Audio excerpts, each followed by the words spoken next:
Hallelujah, praise the lord. ಕರ್ತನಾಗಿರುವ ಯೇಸು ಕ್ರಿಸ್ತನ ನಾಮದಲ್ಲಿ ನಮ್ಮೆಲ್ಲ ಸಹೋದರ ಸಹೋದರಿನ ವಂದಿಸ್ತೇವೆ.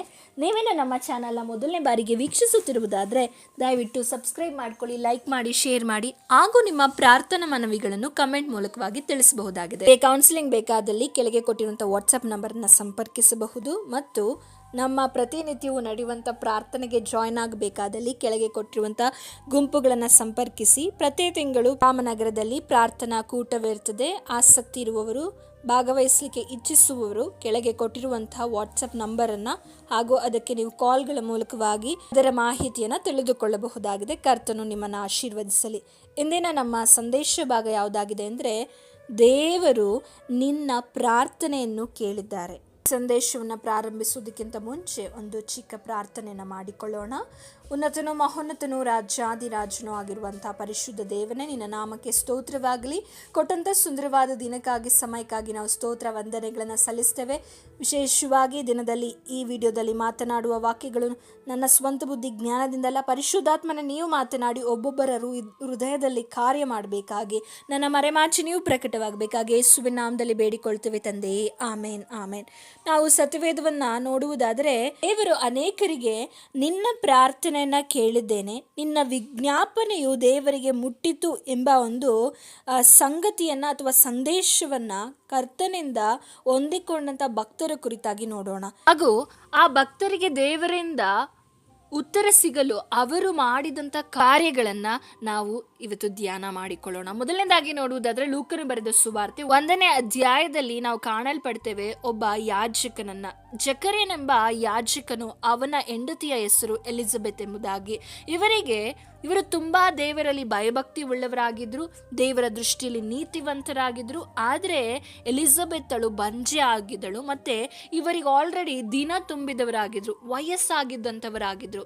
ಜಕರ್ಯನು ದೇವರ ಸನ್ನಿಧಿಯಲ್ಲಿ ಯಾಜಕ ಧರ್ಮವನ್ನು ನಡೆಸುವಂಥ ವ್ಯಕ್ತಿಯಾಗಿದ್ದನು. ಅವನು ದೇವರ ಮುಂದೆ ಯಾವಾಗಲೂ ಭಯ ಭಕ್ತಿಯಿಂದ ಯಾಜಕ ಧರ್ಮವನ್ನು ಅವನು ನೆರವೇರಿಸುವಂಥ ಒಬ್ಬ ವ್ಯಕ್ತಿಯಾಗಿದ್ದನು. ಈ ಸಮಯದಲ್ಲಿ ಮಕ್ಕಳಿಲ್ಲದೆ ಇರುವಂಥ ಸಮಯದಲ್ಲಿ ಒಂದು ದಿವಸ ಈ ಯಾಜಕನ ಸರತಿ ಬರ್ತದೆ.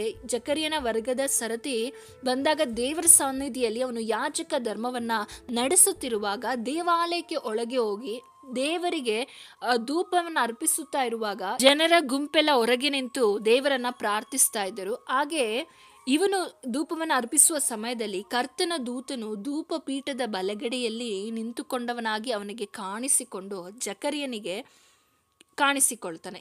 ಜಕರ್ಯನಿಗೆ ಕಾಣಿಸಿಕೊಳ್ಳುವ ಸಮಯದಲ್ಲಿ ಜಕರ್ಯನು ಅದನ್ನು ಕಂಡು ತತ್ತರಗೊಂಡು ಭಯ ಹಿಡಿದವನಾಗ್ತಾನೆ. ಆದರೆ ಆ ದೂತನು ಈ ರೀತಿಯಾಗಿ ಅವನಿಗೆ ಹೇಳ್ತಾನೆ. ನಾವು ವಚನವನ್ನು ಓದಿಕೊಳ್ಳೋಣ. ಲೂಕನು ಬರೆದ ಸುವಾರ್ತೆ 1ನೇ ಅಧ್ಯಾಯ 13ನೇ ವಚನ. ಆದರೆ ಆ ದೂತನು ಅವನಿಗೆ, ಜಕರಿಯ, ಭಯಪಡಬೇಡ, ನಿನ್ನ ವಿಜ್ಞಾಪನೆ ದೇವರಿಗೆ ಮುಟ್ಟಿತು. ನಿನ್ನ ಹೆಂಡತಿಯಾದ ಎಲಿಜಬೆತ್ತಳು ನಿನಗೆ ಒಬ್ಬ ಮಗನನ್ನು ಹೆರುವಳು. ನೀನು ಅವನಿಗೆ ಯೋಹಾನನೆಂದು ಹೆಸರಿಡಬೇಕು. ನಿನಗೆ ಸಂತೋಷವೂ ಉಲ್ಲಾಸವೂ ಉಂಟಾಗುವುದು ಮತ್ತು ಅವನು ಹುಟ್ಟಿದ್ದಕ್ಕೆ ಬಹು ಜನರು ಸಂತೋಷ ಪಡುವರು ಎಂಬುದಾಗಿ ದೇವರ ವಾಕ್ಯವು ನಮಗೆ ತಿಳಿಯಪಡಿಸುವಂಥದ್ದಾಗಿದೆ. ಇಲ್ಲಿ ಜಕರ್ಯನು ತುಂಬ ವರ್ಷಗಳಿಂದ ಕರ್ತನ ಸನ್ನಿಧಿಯಲ್ಲಿ ಪ್ರಾರ್ಥನೆ ಮಾಡ್ತಾ ಇದ್ದನು. ಯಾವುದಕ್ಕಾಗಿ ಅಂದರೆ ಮಕ್ಕಳಿಗೋಸ್ಕರವಾಗಿ. ಯಾಕೆಂದರೆ ಅವರಿಗೆ ಮಕ್ಕಳಿರಲಿಲ್ಲ. ಅವನೊಬ್ಬ ಯಾಜಕನಾಗಿದ್ದನು, ಆದರೂ ಕೂಡ ಅವನಿಗೆ ಮಕ್ಕಳಿರಲಿಲ್ಲ. ದೇವರ ಸನ್ನಿಧಿಯಲ್ಲಿ ಅವನು ವಿಜ್ಞಾಪನೆ ಮಾಡ್ತಾ ಇದ್ದನು. ಆದರೆ ಇಲ್ಲಿ ನಾವು ನೋಡುವುದಾದರೆ, ಅವನ ವಿಜ್ಞಾಪನೆಗೆ ಉತ್ತರ ಸಿಕ್ಕಂಥ ಸಮಯವನ್ನು ನಾವಿಲ್ಲಿ ನೋಡುವುದಾದರೆ, ಅವರಿಗೆ ಆಲ್ರೆಡಿ ತುಂಬ ವಯಸ್ಸಾಗಿದೆ, ದಿನ ಹೊಂದಿದವರಾಗಿದ್ದರು. ಅದಕ್ಕೆ ನಾವು ಕೆಳಗಿನ ವಚನದಲ್ಲಿ ನೋಡುವುದಾದರೆ, ಕರ್ತನ ದೂತನು ಈ ಸಂಗತಿಯನ್ನು ಹೇಳಿದಾಗ ಜಕರ್ಯನಿಗೆ ಏನು ಉಂಟಾಗ್ತದೆ ಅಂದರೆ, 18ನೇ ವಚನದಲ್ಲಿ, ಜಕರ್ಯನು ಆ ದೂತನಿಗೆ, ಇದನ್ನು ನಾನು ಯಾತದರಿಂದ ತಿಳ್ಕೊಳ್ಳಲಿ, ನಾನು ಮುದುಕನು, ನನ್ನ ಹೆಂಡತಿಯು ದಿನ ಹೋದವಳು ಎಂದು ಹೇಳುವುದನ್ನು ನಾವು ನೋಡ್ತೇವೆ. ಇಲ್ಲಿ ದೇವರ ಸನ್ನಿಧಿಯಲ್ಲಿ ಅವನಿಗೆ ದೇವರ ದೂತನಾದ ಗ್ಯಾಬ್ರಿಯೇಲನು ಬಂದು ದೇವರ ಉತ್ತರವನ್ನು ಜಕರ್ಯನಿಗೆ ತಲುಪಿಸ್ತಾ ಇದ್ದಾನೆ. ನಿನ್ನ ವಿಜ್ಞಾಪನೆ ದೇವರಿಗೆ ಮುಟ್ಟಿತು. ಯಾವಾಗ ದೇವರಿಗೆ ಮುಟ್ಟಿತು? ಹಾಗಾದರೆ ನಾವು ಪ್ರಾರ್ಥನೆ ಮಾಡುವಾಗ ನಮ್ಮ ವಿಜ್ಞಾಪನೆ ನಮಗೆ ಬೇಗ ಉತ್ತರ ಸಿಕ್ಕಬೇಕು. ಆದರೆ ಇಲ್ಲಿ ಜಕರ್ಯನ ಉತ್ತರ ಅಥವಾ ಜಕರ್ಯನಿಗೆ ಸಿಗಲ್ಪಟ್ಟಂತ ಉತ್ತರ ಯಾವಾಗ ಆಗಿತ್ತಂದ್ರೆ, ಅವನು ದೇವರ ಸನ್ನಿಧಿಯಲ್ಲಿ ನಿರೀಕ್ಷಿಸಿ ಉತ್ತರ ಕಂಡುಕೊಳ್ಳದೆ ಇದ್ದರೂ ಕೂಡ ದೇವರ ಸಮ್ಮುಖದಲ್ಲಿ ದೇವರಿಗೆ ಭಯಪಟ್ಟು ದೇವರ ಮೇಲೆ ನಂಬಿಕೆ ಇಟ್ಟು ದೇವರಿಗಾಗಿಯೇ ಬದುಕುವಂತಹ ಸ್ತ್ರೀ ಪುರುಷರು ಅವರಾಗಿದ್ದರು. ನಮ್ಮ ಜೀವಿತದಲ್ಲಿ ನಮಗೆ ಉತ್ತರ ಸಿಕ್ಕದೇ ಇದ್ದರೆ ಕೆಲವೊಬ್ಬರು ಪ್ರಾರ್ಥನೆ ಮಾಡಿಸಿಕೊಳ್ಳಿಕ್ಕೆ ಕರೆ ಮಾಡ್ತಾರೆ ಅಥವಾ ನಮ್ಮ ಗುಂಪುಗಳಲ್ಲಿ ಸೇರ್ತಾರೆ. ಅವರು ಕೇಳುವ ಪ್ರಶ್ನೆ ಏನಂದರೆ, ನಾನು ನಿಮಗೆ ಪ್ರಾರ್ಥನಾ ಮನವಿ ಹೇಳಿದ್ದೇನೆ, ನಿಮ್ಮ ಗುಂಪಿನಲ್ಲಿ ಪ್ರಾರ್ಥನೆಯನ್ನು ಹೇಳಿದ್ದೇನೆ, ಅವರು ಪ್ರಾರ್ಥನೆ ಮಾಡಿದ್ದಾರೆ, ನನಗೆ ಯಾವಾಗ ಉತ್ತರ ಸಿಗ್ತದೆ, ಯಾವಾಗ ನನಗೆ ಉತ್ತರ ಸಿಕ್ಕಬಹುದು ಎಂಬುದಾಗಿ ಈ ಶಾಸ್ತ್ರ ಹೇಳುವ ರೀತಿ, ಕಣಿ ಕೇಳುವ ರೀತಿಯಲ್ಲಿ ಕೇಳುವವರಾಗಿದ್ದಾರೆ. ದೇವರ ಸಮ್ಮುಖದಲ್ಲಿ ದೇವರ ಚಿತ್ತಾನುಸಾರವಾಗಿ ದೇವರ ಸಮಯದಲ್ಲಿ ದೇವರು ಉತ್ತರಿಸುವವನಾಗಿದ್ದಾನೆ. ಇದನ್ನು ನಾವು ನೆನಪಿನಲ್ಲಿಟ್ಟುಕೊಳ್ಳಬೇಕು. ಎಲಿಜಬೆತ್ತಳು ಜಕರ್ಯನು ತುಂಬ ವರ್ಷಗಳಿಂದ ಮಕ್ಕಳಿಗಾಗಿ ಪ್ರಾರ್ಥನೆ ಮಾಡುತ್ತಾ ಇದ್ರು. ಆದರೆ ಅವರು ನಿರೀಕ್ಷಿಸಿದ ಸಮಯದಲ್ಲಿ ಉತ್ತರ ಸಿಗದೇ ಇದ್ದರೂ ಕೂಡ ಅವರು ಪ್ರಾರ್ಥನೆ ಮಾಡಿ ಸುಮ್ಮನೆ ಆಗಿದ್ರು. ಆದರೆ ಅವರ ಪ್ರಾರ್ಥನೆ ನಿರರ್ಥಕವಾಗಲಿಲ್ಲ, ವಿಫಲವಾಗಲಿಲ್ಲ. ಅವರ ಪ್ರಾರ್ಥನೆಗೆ ಕರ್ತನು ತಕ್ಕ ಸಮಯದಲ್ಲಿ ಉತ್ತರ ಕೊಡ್ತಾ ಇದ್ದಾನೆ. ಅದು ಮನುಷ್ಯನಿಗೆ ನೋಡುವಾಗ ತಕ್ಕ ಸಮಯ ಅಲ್ಲ ಎಂಬುದಾಗಿ ಅನಿಸಬಹುದು. ಆದರೆ ದೇವರು ಪ್ರತಿಯೊಂದು ಕಾರ್ಯವನ್ನು ತನ್ನ ಸಮಯಕ್ಕೆ ಸರಿಯಾಗಿ ತಕ್ಕ ರೀತಿಯಲ್ಲಿ ಒಳ್ಳೆಯದಾಗಿ ಮಾಡುವಂಥ ಕರ್ತನಾಗಿದ್ದಾನೆ. ಈ ನಂಬಿಕೆ ನಮ್ಮ ಜೀವಿತದಲ್ಲಿ ಇರಬೇಕು. ಈ ಸ್ತ್ರೀ ಪುರುಷರನ್ನ, ಈ ಗಂಡ ಹೆಂಡತಿಯನ್ನು ನೋಡುವಾಗ ದೇವರ ಸಮ್ಮುಖದಲ್ಲಿ ಉತ್ತರ ಕಂಡುಕೊಳ್ಳದೆ ಇದ್ದರೂ ಕೂಡ ದೇವರ ದೃಷ್ಟಿಯಲ್ಲಿ ದೇವರ ಭಯಭಕ್ತಿಯನ್ನು ಬಿಟ್ಟಿಲ್ಲ, ದೇವರಿಗಾಗಿ ಜೀವಿಸುವುದನ್ನು ಬಿಟ್ಟಿಲ್ಲ. ಈ ದಿನಗಳಲ್ಲಿ ಕ್ರೈಸ್ತರು ಹೇಗಾಗಿದ್ದಾರೆ ಅಂದರೆ, ಪ್ರಾರ್ಥನೆಗೆ ಉತ್ತರ ಸಿಕ್ಕಿಲ್ವಾ, ದೇವರ ಪ್ರಾರ್ಥನೆ ಮಾಡುವುದನ್ನು ಬಿಟ್ಟು ಬಿಡ್ತಾರೆ, ನಮ್ಮ ದೇವರ ಮೇಲೆ ನಂಬಿಕೆ ಇರುವುದನ್ನು ಬಿಟ್ಟು ಬಿಡ್ತಾರೆ, ಸಭೆಗೆ ಹೋಗೋದಿಲ್ಲ, ಅನ್ಯೋನ್ಯತೆಗಳಿಗೆ ಸೇರೋದಿಲ್ಲ. ಪಾಸ್ಟರ್ ಯಾವಾಗಲೂ ಕಾಲ್ ಮಾಡಿ ಕೇಳ್ತಾ ಇರಬೇಕು, ಬನ್ನಿ ಪ್ರಾರ್ಥನೆಗೆ ಬನ್ನಿ, ಸಭೆಗೆ ಬನ್ನಿ ಎಂಬುದಾಗಿ ಕೇಳಬೇಕು. ಯಾಕೆ ಬಂದಿಲ್ಲ ಚರ್ಚ್ಗೆ ಅಂದರೆ, ಅಯ್ಯೋ ಪಾಸ್ಟರ್ ನನಗೆ ಪ್ರಾರ್ಥನೆ ಮಾಡಿ ಸಾಕಾಯಿತು, ನನಗೆ ಉತ್ತರ ಸಿಕ್ಕಿಲ್ಲ, ನಾನು ಯಾಕೆ ಚರ್ಚಿಗೆ ಬರಬೇಕು, ನಾನು ಯಾಕೆ ಪ್ರಾರ್ಥನೆ ಮಾಡಬೇಕು, ನಾನು ಯಾಕೆ ನಂಬಬೇಕು ಎಂಬುದಾಗಿ ಇಂದು ಅನೇಕ ವಿಶ್ವಾಸಿಗಳು ಕ್ರೈಸ್ತರೆನ್ನಿಸಿಕೊಂಡವರು ಹೇಳುವವರಾಗಿದ್ದಾರೆ. ಆದರೆ ಈ ಗಂಡ ಹೆಂಡತಿಯನ್ನು ನೋಡಿರಿ, ಅವರಿಗೆ ಎಂಥ ಸಮಯದಲ್ಲಿ ದೇವರು ಉತ್ತರವನ್ನು ಕೊಡ್ತಾ ಇದ್ದಾರೆ ಅಂದರೆ, ಅವರು ನಿರೀಕ್ಷಿಸಿಲ್ಲ. ಆ ಸಮಯದಲ್ಲಿ ಕರ್ತನಿಂದ ಉತ್ತರವನ್ನು ಹೊಂದಿಕೊಳ್ತಾ ಇದ್ದಾರೆ. ಕರ್ತನಿಂದ ಉತ್ತರವನ್ನು ಹೊಂದಿಕೊಳ್ಳಂಥ ಅವನಿಗೆ ಆಶ್ಚರ್ಯವಾಗ್ತಾ ಇದೆ. ಯಾಕೆಂದರೆ, ನಾನು ಮುದುಕನಾಗಿದ್ದೇನೆ, ನನ್ನ ಹೆಂಡತಿಗೂ ಆಲ್ರೆಡಿ ಮಗುವನ್ನ ಇರುವಂಥ ಶಕ್ತಿ ಇಲ್ಲ, ಅವಳು ಮುದುಕಿಯಾಗಿದ್ದಾಳೆ, ಇದು ಹೇಗೆ ಸಾಧ್ಯ ಎಂಬುದಾಗಿ ಕೇಳುವಾಗ ಕರ್ತನ ದೂತನು ಹೇಳ್ತಾನೆ, ನಾನು ದೇವರ ಸನ್ನಿಧಿಯಲ್ಲಿ ನಿಲ್ಲುವಂಥ ದೇವದೂತನು, ದೇವರಿಂದ ಆ ಸಂದೇಶವನ್ನು ಹೊತ್ತು ನಿನ್ನ ಬಳಿಗೆ ನಾನು ತಂದಿದ್ದೇನೆ, ನೀನು ನನ್ನನ್ನು ನಂಬಬೇಕು. ಅವನು ನಂಬದೇ ಹೋದ ಕಾರಣಕ್ಕೆ ಅವನು ಮಗು ಹುಟ್ಟುವವರೆಗೂ ಮೌನವಾಗಿರಬೇಕೆಂಬುದಾಗಿ ಅವನನ್ನು ಮಾತನಾಡದ ಹಾಗೆ ಆಜ್ಞೆ ಕೊಡುವುದನ್ನು ಕೂಡ ನಾವು ಮುಂದಿನ ಒಂದು ವಚನ ಭಾಗದಲ್ಲಿ ಓದುವವರಾಗಿದ್ದೇವೆ. 20ನೇ ವಚನಕ್ಕೆ ಬರುವಾಗ, ಲೂಕನು ಬರೆದ ಸುವಾರ್ತೆ 1ನೇ ಅಧ್ಯಾಯ 20ನೇ ವಚನಕ್ಕೆ, ಈ ನನ್ನ ಮಾತು ತಕ್ಕ ಸಮಯದಲ್ಲಿ ನೆರವೇರುವುದು. ಯಾವ ಮಾತು? ದೇವರ ಮಾತು ಯಾವಾಗಲೂ ತಕ್ಕ ಸಮಯದಲ್ಲಿ ನೆರವೇರುವಂಥದ್ದಾಗಿದೆ. ನೀವು ಪ್ರಾರ್ಥನೆ ಮಾಡ್ತಾ ಇದ್ದೀರಾ, ತುಂಬ ವರ್ಷಗಳಿಂದ ನಾನು ಪ್ರಾರ್ಥನೆ ಮಾಡ್ತಾ ಇದ್ದೇನೆ, ಆದರೆ ನನಗೆ ಉತ್ತರ ಸಿಕ್ಕಿಲ್ಲ ಎಂಬುದಾಗಿ ನಿರಾಶೆಯಲ್ಲಿ ಇರಬೇಡಿ. ದೇವರು ನಮ್ಮ ಪ್ರಾರ್ಥನೆಗೆ 3 ರೀತಿಯಾಗಿ ಉತ್ತರಿಸುವವರಾಗಿದ್ದಾರೆ. ಮೊದಲನೇದಾಗಿ, ನಾವು ಪ್ರಾರ್ಥಿಸಿದ ತಕ್ಷಣವೇ ಕೆಲವೊಂದು ಕಾರ್ಯಗಳಲ್ಲಿ ದೇವರು ನಮಗೆ ಉತ್ತರವನ್ನು ಆ ತಕ್ಷಣವೇ ಕೊಡುವವರಾಗಿದ್ದಾರೆ. ಮತ್ತೆ ಇನ್ನು ಕೆಲವೊಂದು ಕಾರ್ಯಗಳನ್ನ ಬೇಡ ಎಂಬುದಾಗಿ ಹೇಳ್ತಾರೆ. ಆದರೆ ಇನ್ನು ಕೆಲವೊಂದು ಕಾರ್ಯಗಳನ್ನು ಕಾಯಿರಿ ಎಂಬುದಾಗಿ ಕರ್ತನ ಸಮಯದಲ್ಲಿ, ತಕ್ಕ ಸಮಯದಲ್ಲಿ ನಾನು ನೆರವೇರಿಸ್ತೇನೆ, ಆ ಸಮಯ ಬರುವವರೆಗೂ ನೀವು ನನ್ನಲ್ಲಿ ಕಾಯಬೇಕೆಂಬುದಾಗಿ ದೇವರು ಹೇಳುವಾಗ ನಾವು ಅದರಲ್ಲಿ ನಿರಾಶೆ ಹೊಂದಬಾರದು, ನಾವು ಅದರಲ್ಲಿ ಗುಣಗುಟ್ಟಬಾರದು, ನಾವು ಅದರಲ್ಲಿ ಅಪನಂಬಿಕೆ ಉಳ್ಳವರಾಗಬಾರದು. ಇಲ್ಲಿ ನಾವು ನೋಡುವಾಗ ಇವರಿಬ್ಬರು ಪ್ರಾರ್ಥನೆ ಮಾಡಿ ಅವರ ಪಾಡಿಗೆ ಅವರು ಜೀವಿಸ್ತಾ ಇದ್ದಾರೆ. ದೇವರಿಗೆ ಭಯಭಕ್ತಿಯುಳ್ಳವರಾಗಿ ದೇವರ ಸನ್ನಿಧಿಯಲ್ಲಿ ಸೇವೆ ಮಾಡುತ್ತಾ ಜೀವಿಸ್ತಾ ಇದ್ದಾರೆ. ಆದರೆ ಅವರ ಪ್ರಾರ್ಥನೆಯನ್ನು ಮರೆಯದೆ ತಕ್ಕ ಸಮಯದಲ್ಲಿ ಉತ್ತರವನ್ನು ದೇವರು ಅವರ ಜೀವಿತದಲ್ಲಿ ಕೊಡುವುದನ್ನು ನೋಡ್ತೇವೆ. ನೀವೆಷ್ಟೋ ಸಮಯದಲ್ಲಿ ಪ್ರಾರ್ಥನೆ ಮಾಡಿ ಅಯ್ಯೋ ಇದಾಗೋದಿಲ್ಲ ಎಂಬುದಾಗಿ ನೋವಿನಲ್ಲಿ, ವೇದನೆಯಲ್ಲಿ, ದೇವರು ಯಾವಾಗ ಮಾಡ್ತಾರೋ, ದೇವರ ಸಮಯಕ್ಕೆ ನಾನು ಬಿಟ್ಟಿದ್ದೇನೆಂಬುದಾಗಿ ಇನ್ನೂ ಕೆಲವರು ನಿರೀಕ್ಷೆಯಲ್ಲಿ ಇರಬಹುದು. ನಿರೀಕ್ಷೆಯಲ್ಲಿ ಇರುವ ಸಹೋದರ ಸಹೋದರಿಯರೇ, ನಿನ್ನ ಪ್ರಾರ್ಥನೆ ದೇವರಿಗೆ ಮುಟ್ಟಿದೆ, ನಿಮ್ಮ ವಿಜ್ಞಾಪನೆ ದೇವರಿಗೆ ಮುಟ್ಟಿದೆ. ದೇವರು ತಕ್ಕ ಸಮಯದಲ್ಲಿ ನಿಮಗೆ ಉತ್ತರವನ್ನು ಕೊಡುವ ಆತನಾಗಿದ್ದಾನೆ. ನಿಮ್ಮ ಪ್ರಾರ್ಥನೆಗೆ ಸದ್ಯದಲ್ಲಿಯೇ ದೇವರು ಉತ್ತರಿಸುವ ದೇವರಾಗಿದ್ದಾರೆ. ಆತನು ಉತ್ತರಿಸುವಂಥದ್ದು ತಕ್ಕ ಸಮಯ. ಇದನ್ನು ನೆನಪಿನಲ್ಲಿಟ್ಕೊಳ್ಳಿ. ಯಾವ ಸಮಯ, ಯಾವ ಗಳಿಗೆ, ಯಾವ ಟೈಮಿಂಗ್ಸ್ ಎಂಬುದಾಗಿ ಈ ಜ್ಯೋತಿಷ್ಯ ಕಣಿ ಕೇಳುವ ರೀತಿಯಲ್ಲಿ ಹೇಳಲಿಕ್ಕಾಗಲ್ಲ. ಅದು ಆತನ ಸಮಯ.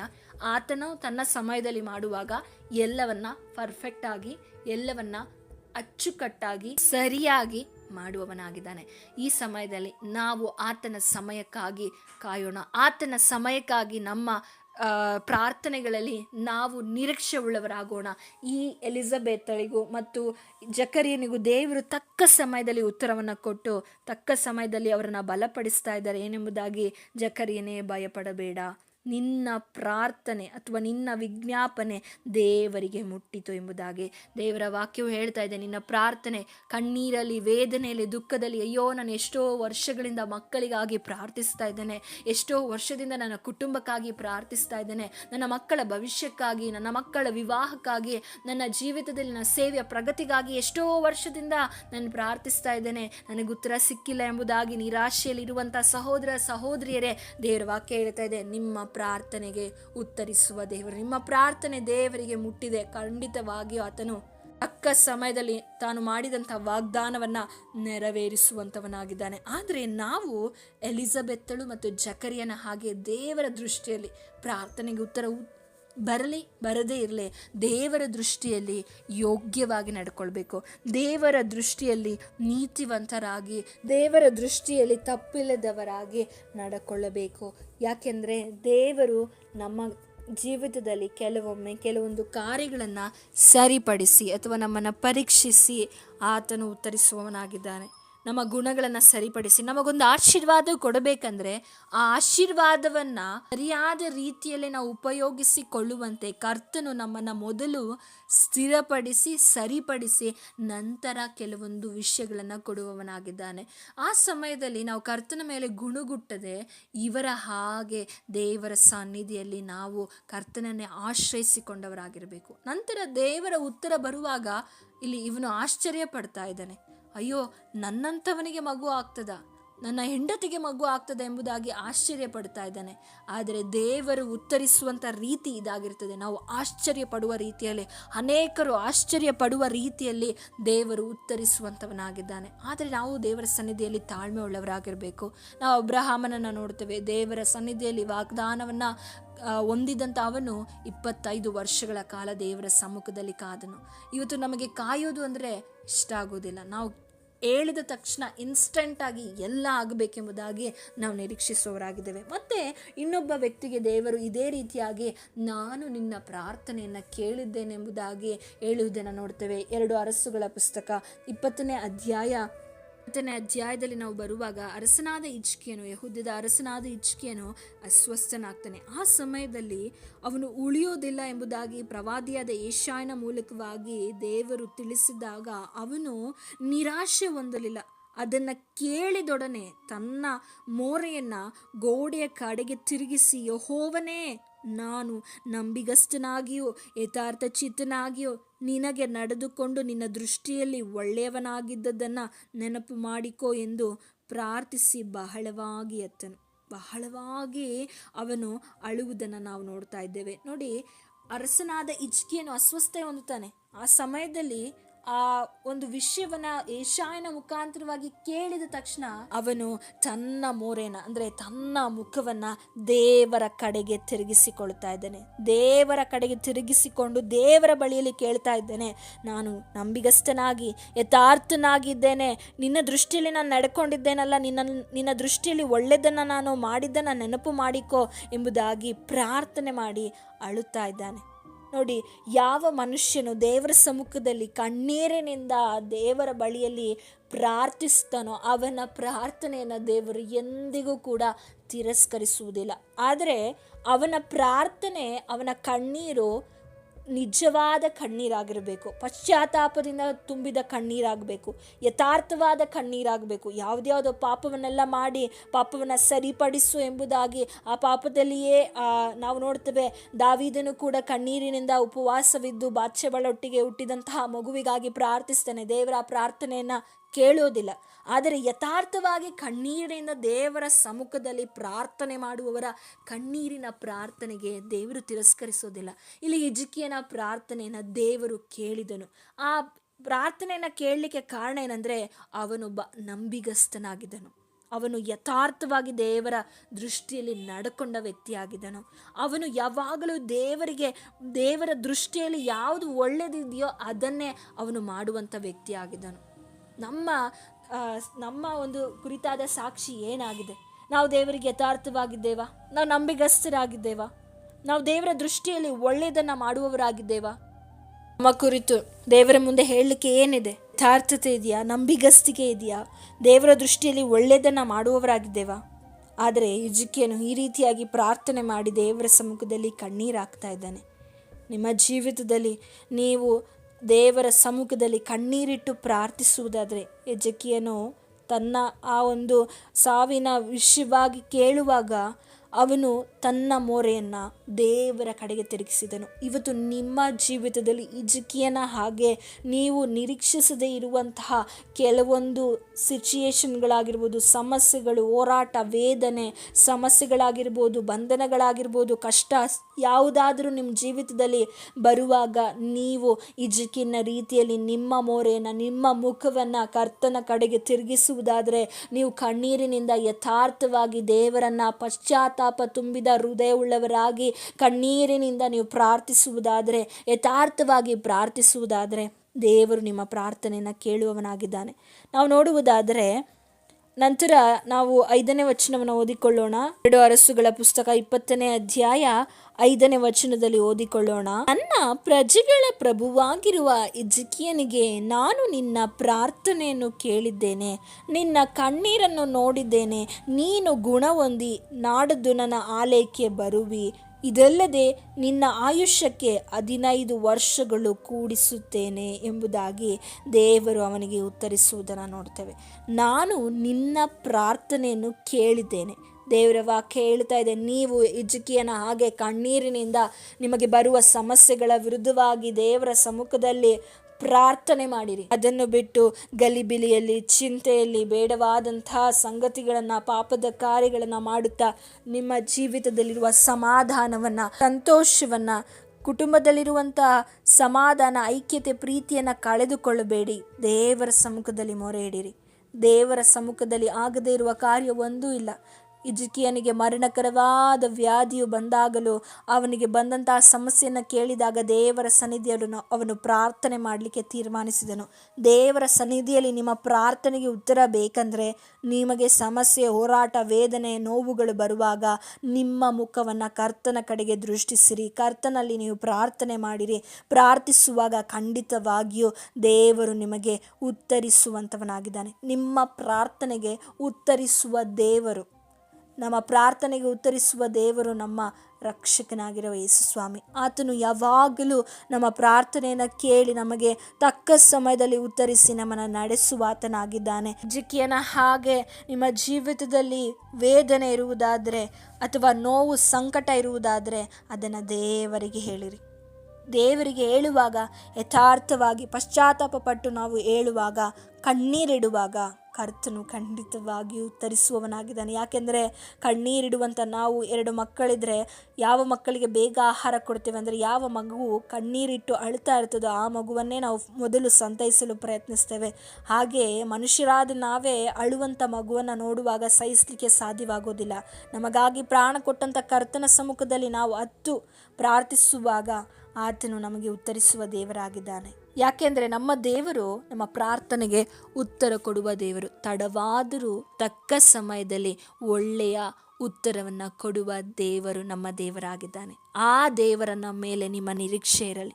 ಮತ್ತೆ ನಾವು ನೋಡುವುದಾದರೆ ದಾನಿಯೇಲನನ್ನು, ಅವನು ತನ್ನ ಜನರ ಬಿಡುಗಡೆಗಾಗಿ ಯೆರೂಸಲೇಮಿನ ಕಡೆಗೆ ತಿರುಗಿಕೊಂಡು ಪ್ರಾರ್ಥನೆಯನ್ನು ಮಾಡುವವನಾಗಿರ್ತಾನೆ. ಆ ಸಮಯದಲ್ಲಿ ದೇವರ ಸಮ್ಮುಖದಿಂದ ಅವನು ಉತ್ತರವನ್ನು ಕಂಡುಕೊಳ್ಳುವುದನ್ನು ನೋಡ್ತೇವೆ. ದಾನಿಯೇಲನ ಪ್ರವಾದನೆಯ ಪುಸ್ತಕ 10ನೇ ಅಧ್ಯಾಯ 11ನೇ ವಚನವನ್ನು ನೋಡಿಕೊಳ್ಳೋಣ. ದಾನಿಯೇಲನೇ, ಅತಿ ಪ್ರಿಯನೇ, ನಾನು ನುಡಿಯುವ ಮಾತುಗಳನ್ನು ಗ್ರಹಿಸು, ನಿಂತುಕೋ, ಈಗ ನಿನ್ನ ಬಳಿಗೆ ಕಳಿಸಲ್ಪಟ್ಟಿದ್ದೇನೆ ಎಂದು ಹೇಳಿದನು. ಹೇಳಿದ ಕೂಡಲೇ ನಾನು ನಡುಗುತ್ತಾ ನಿಂತುಕೊಂಡೆನು. ಆಮೇಲೆ ಅವನು ನನಗೆ, ದಾನಿಯೇಲನೇ, ಭಯಪಡಬೇಡ. ನೀನು ದೈವ ಸಂಕಲ್ಪವನ್ನು ವಿಮರ್ಶಿಸುವುದಕ್ಕೂ ನಿನ್ನನ್ನು ನಿನ್ನ ದೇವರ ಮುಂದೆ ತಗ್ಗಿಸಿಕೊಳ್ಳುವುದಕ್ಕೂ ಮನಸ್ಸಿಟ್ಟ ಮೊದಲನೇ ದಿನದಲ್ಲಿಯೇ ನಿನ್ನ ವಿಜ್ಞಾಪನೆಯು ದೇವರಿಗೆ ಮುಟ್ಟಿತು. ನಿನ್ನ ವಿಜ್ಞಾಪನೆ ದೇವರಿಗೆ ಮುಟ್ಟಿತು. ಅವನ ವಿಜ್ಞಾಪನೆ ದೇವರಿಗೆ ಮುಟ್ಟುವುದಕ್ಕೆ ಕಾರಣ ಏನಂದರೆ, ಅವನು ತನ್ನ ಜೀವಿತದಲ್ಲಿ ದೇವರ ಮುಂದೆ ತಗ್ಗಿಸಿಕೊಂಡಂತಹ ಮನಸ್ಸು ಅವನಲ್ಲಿತ್ತು. ಆ ಮನಸ್ಸು ಇದ್ದುದಕ್ಕೆ ಮೊದಲನೇ ದಿನವೇ ಅವನು ದೇವರ ಸನ್ನಿಧಿಯಲ್ಲಿ ಉತ್ತರವನ್ನು ಪಡೆದುಕೊಂಡನು. ಮೊದಲನೇದಾಗಿ ನೋಡುವುದಾದರೆ, ದೇವರ ಸನ್ನಿಧಿಯಲ್ಲಿ ನಾವು ನೀತಿ ಉಳ್ಳವರಾಗಿ ತಪ್ಪಿಲ್ಲದೆ ಆತನ ದೃಷ್ಟಿಗೆ ಸರಿ ಬೀಳುವುದನ್ನು ಮಾಡುವರಾಗಬೇಕು. ಎರಡನೇದಾಗಿ ಇರುವಂಥವನು ಯಥಾರ್ಥವಾಗಿ ನಂಬಿಗಸ್ತನಾಗಿ ದೇವರ ದೃಷ್ಟಿಯಲ್ಲಿ ಒಳ್ಳೆಯದನ್ನು ಮಾಡುವ ವ್ಯಕ್ತಿಯಾಗಿದ್ದನು. ಅವನು ಪ್ರಾರ್ಥಿಸಿದಾಗ ಅವನು ಉತ್ತರವನ್ನು ಕಂಡುಕೊಂಡನು. ಮೂರನೇದಾಗಿ ದಾನಿಯೇಲನು ತಗ್ಗಿಸಲ್ಪಟ್ಟವನಾಗಿದ್ದಾನೆ. ಯಾಕೆಂದರೆ ಅರಸನ ಆಳ್ವಿಕೆಯಲ್ಲಿ ಇವನು 3 ಮುಖ್ಯ ಅಧಿಕಾರಿಗಳಲ್ಲಿ ಒಬ್ಬನಾಗಿದ್ದನು. ತನ್ನ ಅಧಿಕಾರವನ್ನು, ತನ್ನ ಅಹಮ್ಮನ್ನು, ತನ್ನ ಜೀವಿತದಲ್ಲಿರುವಂತಹ ಆ ಪೊಸಿಷನನ್ನು ತೆಗೆದಿಟ್ಟು ದೇವರ ಸನ್ನಿಧಿಯಲ್ಲಿ ತಗ್ಗಿಸಲ್ಪಡ್ತಾ ಇದ್ದಾನೆ. ಈ ದಿನಗಳಲ್ಲಿ ನೋಡ್ತೇವೆ, ಅಧಿಕಾರದಲ್ಲಿರುವವರಿಗೆ ನಾನು ಎನ್ನುವಂಥದ್ದು, ಅಹಂ ಎನ್ನುವಂಥದ್ದು ಜಾಸ್ತಿ ಇರ್ತದೆ. ಆದರೆ ದಾನಿಯೇಲನಲ್ಲಿ ಅಂಥ ಮನಸ್ಸಿರಲಿಲ್ಲ. ಅವನನ್ನು ನೋಡುವುದಾದರೆ, ನಿನ್ನ ದೇವರ ಮುಂದೆ ತಗ್ಗಿಸಿಕೊಳ್ಳುವುದಕ್ಕೆ ಮನಸ್ಸಿಟ್ಟ ಮೊದಲನೇ ದಿನದಲ್ಲಿ ದೇವರ ಮುಂದೆ ತಗ್ಗಿಸಿಕೊಳ್ಳುವಂಥ ಮನಸ್ಸು ದಾನಿಯೇಲನಲ್ಲಿತ್ತು. ಆದ ಕಾರಣ ಅವನು ಉತ್ತರವನ್ನು ಕಂಡುಕೊಂಡನು. ಹಾಗಾದರೆ ನಮ್ಮ ಪ್ರಾರ್ಥನೆಗೆ ದೇವರು ಉತ್ತರಿಸುವವರಾಗಿದ್ದಾರೆ. ಆದರೆ ನಮಗೆ ತಗ್ಗಿಸಲ್ಪಡುವ ಮನಸ್ಥಿತಿ ಇರಬೇಕು. ಕುಟುಂಬಗಳಲ್ಲಿ ನಾವು ತಗ್ಗಿಸಲ್ಪಡಬೇಕು. ಗಂಡ ಹೆಂಡತಿಯಲ್ಲಿ ತಗ್ಗಿಸಲ್ಪಡಬೇಕೇ ಇರಬೇಕು. ಒಬ್ಬರನ್ನೊಬ್ಬರು ನಾನೇ ಹೆಚ್ಚು, ನಾನೇ ಕಡಿಮೆ ಎಂಬುದಾಗಿ ಇರಬಾರದು. ದೇವರ ಸಮ್ಮುಖದಲ್ಲಿ ನಾವು ಕುಟುಂಬದಲ್ಲಿ ನಮಗೆ ಶಾಂತಿ ಸಮಾಧಾನ ಬೇಕೆಂದರೆ ತಗ್ಗಿಸಲ್ಪಟ್ಟವರಾಗಬೇಕು. ಹಾಗೆ ಸಹೋದರಿಯ ನಡುವೆ ತಗ್ಗಿಸಲ್ಪಡಬೇಕು. ಎಲ್ಲ ವಿಷಯಗಳಲ್ಲೂ ಕರ್ತನ ಮುಂದೆ ತಗ್ಗಿಸಲ್ಪಟ್ಟು ಮನುಷ್ಯರ ಮುಂದೆ ನೀವು ಹೆಚ್ಚಿಸಿಕೊಳ್ಳುವುದಾದರೆ ಅದು ದೇವರಿಗೆ ಇಷ್ಟವಿಲ್ಲದೆ ಇರುವ ಕಾರ್ಯ ಆಗಿದೆ. ನೀವು ದೇವರ ಮುಂದೆ ತಗ್ಗಿಸಿಕೊಳ್ಳುವ ಹಾಗೆ ಕುಟುಂಬದಲ್ಲಿಯೂ ಸಭೆಯಲ್ಲಿಯೂ ತಗ್ಗಿಸಿಕೊಳ್ಳಬೇಕಾದ ಸ್ಥಳಗಳಲ್ಲಿ ತಗ್ಗಿಸಿಕೊಳ್ಳುವಾಗ ದೇವರು ನಮ್ಮ ಪ್ರಾರ್ಥನೆಯನ್ನು ಕೇಳುವವನಾಗಿದ್ದಾನೆ. ನಮ್ಮಲ್ಲಿ ನಾನು ಎಂಬುವಂಥದ್ದು ಇನ್ನೂ ವಾಸವಾಗಿರುವುದಾದರೆ ನಮ್ಮ ಪ್ರಾರ್ಥನೆ ದೇವರಿಗೆ ಮುಟ್ಟೋದಿಲ್ಲ. ನಮ್ಮ ಪ್ರಾರ್ಥನೆಗೆ ಅಡ್ಡಿಯಾಗಿರುವಂಥದ್ದಾಗಿದೆ. ದೇವರು ನಮ್ಮ ಪ್ರಾರ್ಥನೆಗೆ ಉತ್ತರಿಸ್ತಾನೆ, ಆದರೆ ನಮ್ಮಲ್ಲಿ ತಗ್ಗಿಸುವ ಮನಸ್ಥಿತಿ ಇರಬೇಕು. ನಾವು ದೇವರ ದೃಷ್ಟಿಯಲ್ಲಿ ನಮ್ಮ ಪ್ರಾರ್ಥನೆಗೆ ಉತ್ತರ ಬರದೇ ಇದ್ದರೂ ಕೂಡ ದೇವರ ದೃಷ್ಟಿಯಲ್ಲಿ ನಾವು ನಂಬಿಗಸ್ತರಾಗಿ, ದೇವರ ದೃಷ್ಟಿಯಲ್ಲಿ ಯಥಾರ್ಥವಾಗಿ ಆತನ ಆಜ್ಞೆಗಳನ್ನು ಕೈಗೊಂಡು ತಪ್ಪಿಲ್ಲದವರಾಗಿ, ಹಾಗೆ ಆತನಿಗೆ ಸರಿ ಬೀಳುವ ಮಾರ್ಗದಲ್ಲಿ ನೀತಿವಂತರಾಗಿ ಜೀವಿಸುವಾಗ ತಕ್ಕ ಸಮಯದಲ್ಲಿ ದೇವರು ನಮ್ಮ ಪ್ರಾರ್ಥನೆಗೆ ಉತ್ತರಿಸುವವನಾಗಿದ್ದಾನೆ. ಎರಡನೇದಾಗಿ ನೋಡುವುದಾದರೆ, ಯಥಾರ್ಥವಾಗಿ ನಂಬಿಗಸ್ತನಾಗಿ ದೇವರ ದೃಷ್ಟಿಯಲ್ಲಿ ಒಳ್ಳೆಯದನ್ನು ಮಾಡುವವರಾಗುವಾಗ ದೇವರ ಸನ್ನಿಧಿಯಲ್ಲಿ ಯಥಾರ್ಥವಾಗಿ ಕಣ್ಣೀರಿನಿಂದ ಅಂತಹ ಮನಸ್ಸುಳ್ಳವರಾಗಿ ಪ್ರಾರ್ಥಿಸುವುದಾದರೆ ದೇವರು ಉತ್ತರಿಸುವವನಾಗಿದ್ದಾನೆ.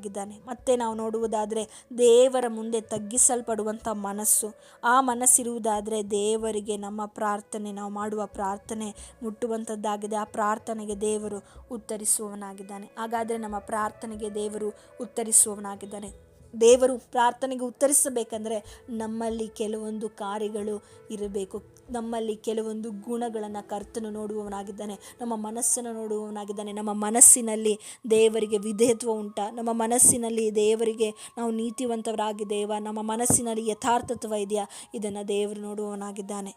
ನಿಮ್ಮ ಜೀವಿತದಲ್ಲಿ ಇವುಗಳಿಲ್ಲದೇ ಇದ್ದರೂ ಕೂಡ ನೀವು ಪಶ್ಚಾತ್ತಾಪಪಟ್ಟು ದೇವರ ಸನ್ನಿಧಿಯಲ್ಲಿ ಪ್ರಾರ್ಥಿಸುವುದಾದರೆ ಆತನು ನಿಮ್ಮ ಜೀವಿತದಲ್ಲಿ ಒಳ್ಳೆಯ ಫಲಭರಿತವಾದಂತಹ ಮಕ್ಕಳಾಗಿ ನಿಮ್ಮನ್ನು ಮಾರ್ಪಡಿಸುವ ಆತನಾಗಿದ್ದಾನೆ. ತನ್ನ ಪರಿಶುದ್ಧಾತ್ಮನ ಸಹಾಯದಿಂದ ನಿಮ್ಮನ್ನು ಒಳ್ಳೆಯ ಫಲಭರಿತರ ಜೀವಿತವನ್ನು ಉಂಟು ಮಾಡಿ ಅನೇಕರಿಗೆ ಸಾಕ್ಷಿಯಾಗಿ ಮಾರ್ಪಡಿಸುವನಾಗಿದ್ದಾನೆ. ಆದರೆ ನಮ್ಮ ಜೀವಿತದಲ್ಲಿ ತಡವಾದರೂ, ನಮಗೇನೇ ಸಮಸ್ಯೆ ಬಂದರೂ, ಹೋರಾಟ ಬಂದರೂ, ವೇದನೆ ಬಂದರೂ ದೇವರನ್ನೇ ಆತುಕೊಳ್ಬೇಕು. ಉತ್ತರ ಸಿಕ್ಕಿಲ್ಲ ಅಂತ ದೇವರನ್ನು ಬಿಟ್ಟು ಹೋಗುವುದಲ್ಲ. ಕಷ್ಟ ಬಂದಿದೆ ಅಂತ ದೇವರನ್ನು ಬಿಟ್ಟು ಹೋಗುವುದಲ್ಲ. ಇಕ್ಕಟ್ಟಿನಲ್ಲಿ, ವೇದನೆಯಲ್ಲಿ, ನೋವಿನಲ್ಲಿ ಯಾರೂ ಇಲ್ಲ ಎಂಬುದಾಗಿ ದೇವರಿಂದ ದೂರ ಹೋಗುವುದಲ್ಲ. ಯಾರಿರಲಿ, ಯಾರಿಲ್ಲದೇ ಇರಲಿ. ದಾನಿಯೇಲನ ಪರಿಸ್ಥಿತಿ ಏನಾಗಿದೆ? ಬಾಬೇಲಿನಲ್ಲಿ ಅವನು ತನ್ನ ಜೀವಿತದ 3% ಅಲ್ಲಿಯೇ ಕಳೆಯಬೇಕಾಗಿತ್ತು. ಅವನೊಬ್ಬ ಯಹೂದ್ಯನಾಗಿದ್ದನು. ಆದರೆ ಬಾಬೇಲಿನಲ್ಲಿಯೇ ಸೆರೆಯಾಗಲ್ಪಟ್ಟು ಯಾರೂ ಇಲ್ಲದೇ ಇರುವ ಸಮಯದಲ್ಲಿ ಒಬ್ಬನೇ ಇದ್ದರೂ ಕೂಡ ದೇವರನ್ನು ಆಶ್ರಯಿಸಿಕೊಂಡನು. ನಿಮ್ಮ ಜೀವಿತದಲ್ಲೂ ನೀವು ಒಬ್ಬಂಟಿಗರಾಗಿರಬಹುದು. ದಾನಿಯೇಲನ ಹಾಗೆ ನೀವು ಒಬ್ಬರೇ ಇರಬಹುದು. ಆದರೆ ದಾನಿಯೇಲನು ಕರ್ತನ ಮೇಲೆ ಯಾವಾಗಲೂ ತನ್ನ ಆಶ್ರಯಗೊಂಡಿದ್ದನು. ಅರಸನಾದ ಹಿಜ್ಕೀಯನು ತನ್ನ ಜೀವಿತದಲ್ಲಿ ಯಾವಾಗಲೂ ದೇವರ ದೃಷ್ಟಿಯಲ್ಲಿ ಒಳ್ಳೆಯದನ್ನೇ ಮಾಡುತ್ತಾ ದೇವರಿಗೆ ಯಥಾರ್ಥವಾಗಿ ನಂಬಿಗಸ್ತನಾಗಿ ನಡೆಕೊಂಡನು. ತನಗೆ ಕಷ್ಟ ಬಂದಾಗ ದೇವರನ್ನೇ ಹುಡುಕಿದನು, ದೇವರ ಮುಖವನ್ನು ದೃಷ್ಟಿಸಿದನು. ಆದ ಕಾರಣ ಅವನ ಜೀವಿತದಲ್ಲಿ ಅವನ ಪ್ರಾರ್ಥನೆಗೆ ಉತ್ತರಿಸಲ್ಪಟ್ಟಿತು. ಹಾಗಾದರೆ ನಮ್ಮ ಪ್ರಾರ್ಥನೆಗೆ ಉತ್ತರಿಸಲ್ಪಡದೇ ಇರುವುದಕ್ಕೆ ಕಾರಣಗಳೇನೆಂಬುದಾಗಿ ನಾವು ಈ ದಿನದಲ್ಲಿ ನೋಡಿದ್ವಿ. ನಮ್ಮ ಪ್ರಾರ್ಥನೆ ಉತ್ತರಿಸಲ್ಪಡಬೇಕೆಂದರೆ ನಮ್ಮ ಜೀವಿತದಲ್ಲಿರುವಂಥ ಎಲ್ಲ ಕೊರತೆಗಳು ನೀಗಿಸ್ಲಿಕ್ಕಾಗುವಂತೆ ನಾವು ಪ್ರಾರ್ಥನೆ ಮಾಡೋಣ. ದೇವರು ಈ ವಾಕ್ಯದ ಮೂಲಕ ನಿಮ್ಮನ್ನು ಆಶೀರ್ವದಿಸಲಿ. ಪರಿಶುದ್ಧನಾಗಿರುವ ದೇವರೇ, ಒಳ್ಳೆ ವಾಕ್ಯದ ಮೂಲಕ ನಮ್ಮ ಸಂಗಡ ಮಾತನಾಡಿ ನಮ್ಮನ್ನು ಬಲಪಡಿಸಿದಕ್ಕಾಗಿ ಸ್ತೋತ್ರ. ಈ ವಾಕ್ಯವನ್ನು ಕೇಳಿದ ಎಲ್ಲ ಸಹೋದರ ಸಹೋದರರು ಇದನ್ನು ಬಲಪಡಿಸು. ನಿನ್ನ ಕೃಪೆ, ನಿನ್ನ ಬಲದಲ್ಲಿ ನಿನ್ನ ನಡೆಸಿ ಆಶೀರ್ವದಿಸಬೇಕಾಗಿ ಎಲ್ಲ ನಿಮ್ಮ ಚಿತ್ತಕ್ಕೊಪ್ಪಿಸಿಕೊಡ್ತೆ ಯೇಸುವಿನ ನಾಮದಲ್ಲಿ ಬೇಡಿಕೊಳ್ತೇವೆ ತಂದೆಯೇ, ಆಮೇನ್ ಆಮೇನ್. ದೇವರು ನಿಮ್ಮನ್ನು ಆಶೀರ್ವದಿಸಲಿ. Thanks watching. God bless you.